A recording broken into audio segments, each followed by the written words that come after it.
Okay, I'm just going to come out and say it. The ending of Stranger Things 5 was really, really smart. And I realize between the deaths that did and didn't happen, you might disagree.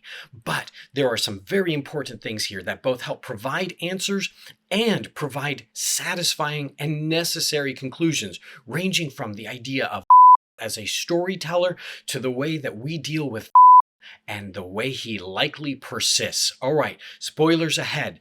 Welcome to Philosophy All Along. I'm a professional philosopher, and I like to use the tools of philosophy to help me understand the things I love, like Stranger Things, on a deeper level. Okay, so let's get right to it. So, Vecna, I think that he still lives on in some form. In other words, he persists. Why do I think that? Because of the brilliant way that they decided to construct his character. Yeah, it was satisfying to see, his head chopped off, but look at what we also find out. He and the Mind Flayer are one. We are one. So not only is that a bit of brilliant penmanship, right? Connecting the Mind Flayer and Henry to him being literally number one, but also it is a way of challenging personal identity. They are inseparable. So the long story short is if Henry and the Mind Flayer are one, if some part of the Mind Flayer still exists, if those dust particles are out there somewhere, if that hive mind still has some sort of essence somewhere, there is some part of Henry that still persists as well. So not only is this excellent, insofar as they decided to reject the old trope of like, oh, here's the poor victimized kid who, once we find out his villain origin story, we feel so bad for him. No, he says, I embrace that. And that's very rare. Look at all the stories you have where as soon as you find out like where the villain comes from, they stop being a villain. Kind of think of like the film Maleficent. So here they refuse to do that. And so a lot of people were caught by surprise. A lot of people who thought that the Mind Flayer was going to prove to be the true villain. And people like myself always thought that Vecna himself was a little bit of a retcon because we were thinking, wow, the Mind Flayer is the real villain through a lot of the show. And then all of a sudden, no, Vecna is kind of victimizing the Mind Flayer. Nope, neither. They're both awful. They've connected. They've found their one in each other. And man, does this make it so that there is an excellent chance that there is also some way for this story to continue in some form or fashion. It's very smart, and I love it. It is both an ending, but also a necessary reminder that good villains don't die, they persist. Okay, so number two is what we already kind of knew was being hinted at, which is the idea that Mike is the storyteller, right? He's the DM, not just in their campaign, but for the whole narrative. And I think it makes it really interesting because it suggests the possibility that in a lot of ways, 11 is a character of his creation. Or at the very least, the story that we're getting here is being told by him to us. And that's why we see him typing, that this is actually the story that he's been telling, maybe a campaign that he wrote as a kid, and we're kind of inheriting that campaign. I don't mean to say that it's not real, but it does leave open the possibility that this is his own creation, and that 11 is not a player, but instead a character. Hence why she's able to die at the end. In other words, when you have a D&D campaign, you usually don't kill your players, right? They're your friends. Maybe you end their characters or their character dies and then they get like a new character, whatever it happens to be. But you don't just say, oh, okay, your character died, bye, Lucas, right? You find some other way to incorporate them because the whole point is to play with your friends. But 11 has always been kind of this mystical, magical, almost kind of like God in the machine, right? Like she's a last minute save kind of person brought out by the DM with these mystical powers. So by making her someone who is killed off, it's kind of a reminder that she was always more a character in a lot of ways than a player.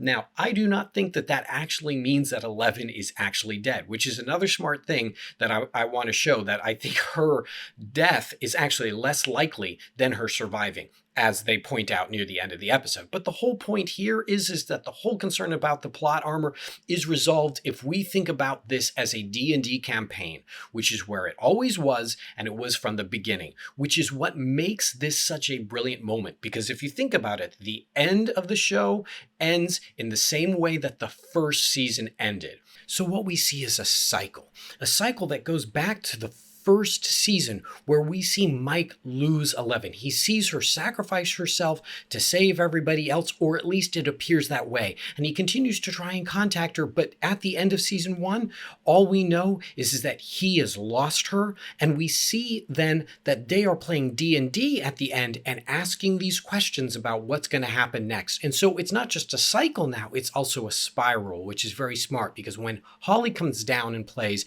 we see that the childhood story is being passed on to the next generation. So Mike, who's had to grow up, he's having to kind of leave it behind a bit, maybe leave behind the characters that he's created, like 11, the magical, the fantastical, and now it's being passed on to someone who can continue to engage in probably the best part of a childhood narrative, which is the plot armor. I love these characters. I refuse to kill them. We're going to find a way to keep bringing them back. And honestly, that's something that I think we still all really want for Mike, is that he finds some way to bring this character back. So I really hope that he has found a way to bring her back, and it looks like he has. And whether or not it's canon or just part of his kind of fantastical storytelling, we don't get to know. And that's what brings it also back to season 1 and the end of season 1, because the end of season 1 had a lot of powerful questions where you literally see the children asking, well, but what happened to the princess? What happens in the next part of the narrative? What happened to the knight? And we're left in the same position. Oh, well, what happened to the mage? We could have literally ended with season 1 and been able to kind of create our own stories after it. It would have been really powerful, but we were lucky that they continued the narrative on, but they're still giving us that same chance now to continue the story ourselves. Mike is inviting us in to tell the story with him, which is one of the brilliant parts of D&D, is when you're a DM, you're not just telling everyone the story. People are participating in the story with you, and they throw monkey wrenches and they change things that you weren't expecting. And so now you have to reassess the narrative and change where it goes. And so now we as the viewer have an opportunity to participate in that story. Who knows where it's going to go? We get to decide that next. Speaking of 11, it seems to me that there's more reason to believe that 11 survives than not, for the exact reasons that Mike gives. The long story short is how is she able to connect with him in the mind layer if there's all these suppressors going on being directed at her?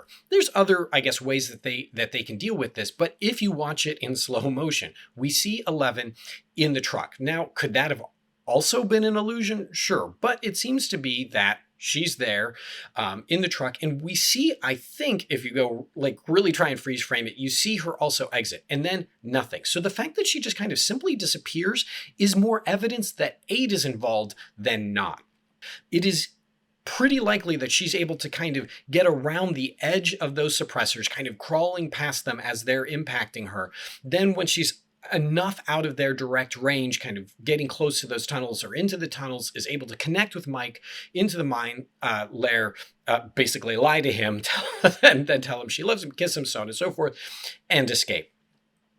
How she could just simply stand there with all the suppressors pointed at her is already a problem, since it usually kind of like lays them out. But in addition to that, how she would be able to connect with him whilst they're all pointed at her, that does seem unlikely. So I think she actually does in fact escape. It does make a fair amount of sense. More importantly, though, it allows us to kind of engage the story, and that's what they really kind of want to give us the opportunity to do. Really, the thing that bothers me the most about it is how she doesn't, apparently, at least in those 18 months, take the time to connect with Mike. The poor guy has gone through so much, and he's always trying to reach out to her when she disappears the first time. She's his love story. He's clearly been so dedicated and in love with her. You know, when she was missing originally, he's constantly trying to contact her. But notice that also means that there is a similar strand again towards the Duffer Brothers' tendency in this narrative to give us reason to think someone is dead and then have them not actually be dead. It's just the way that they like to tell the story. We thought that about 11 initially. We see that happen with Hopper. There's a couple of other cases, even in that last episode, where we have good reason to think someone actually dies, like Steve, and then the fact that they don't, that they like to give us that moment of kind of, they've disappeared, they've transformed. It's the way D&D tends to work. You know, you kill some character off, but then you bring them back for more narrative force and power to get that, they're back kind of a thing, but also because the fact of the matter is we just simply love these characters. So yeah, 11's still alive. And I think what this really does is allows for the possibility, if later on down the line we do want to bring her back, either in our own kind of like fan writings, or if the Duffer Brothers decide to revisit this in some form or fashion, it's already there. It's already written. And how much would I love to see them as adults struggling with the problem of the persistence of Henry in some way, and possibly the persistence of the Mind Flayer in her. That would be a lot of fun. The last brilliant thing is probably the most important brilliant thing. When you look at Dustin's speech, he takes a moment to point out the problem of divisions, right? You know, this is something that we were very, very conscious of in the 80s. You saw it a lot in television shows in the 80s, but it's still very persistent now, which is the problem of like, oh, these are the jocks and these are the nerds and these are the freaks and all of that kind of division that seemed to be promoted by our television shows, by our films, by our media in general, that it was good for the jocks to be beating up on the nerds, and that the nerd culture really should be a separate thing. All of these proud divisions that people had, it's a clear, obvious metaphor for the problems that we're having in our society right now. This idea that we have different kind of like tribes of ourselves and different groups, that only makes us lonelier and weaker. And Dustin's point that when it really comes down to catastrophe and tragedy, what we really need is each other. What we really need is connection. So these things that are dividing us, as evident by the way fans were responding to Will coming out or Will being gay, like these divisions, at the end of the day, make it so that our society is always going to struggle much more deeply than it needs to, because what we really, really need is to be a party together. You don't split the party up. It's a basic rule of horror storytelling. We need to stick together. Dustin is reminding us of that, and he's reminding us that the real problem isn't each other, not the people.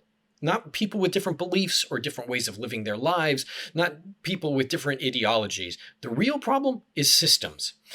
Like the Mind Flayer and like people like Henry, systems that don't have thought or feeling about others. They don't really care about people. They just grind on to accomplish their own goals. And so by telling the system basically to go screw itself, he's reminding us that what matters are people. I really want to thank all of you for watching this with me. If you made it to the end of this video, please comment. There's lots of stuff that I've missed that I think is a great point. Someone had pointed out that Will is coming out in the 80s during the AIDS epidemic, where people are kind of being even more, hateful and afraid. And that I hadn't even thought of that. So please pop it in there. And if I miss something, you disagree, love to see it. Let's have a conversation as part of a party, right? We're a campaign together.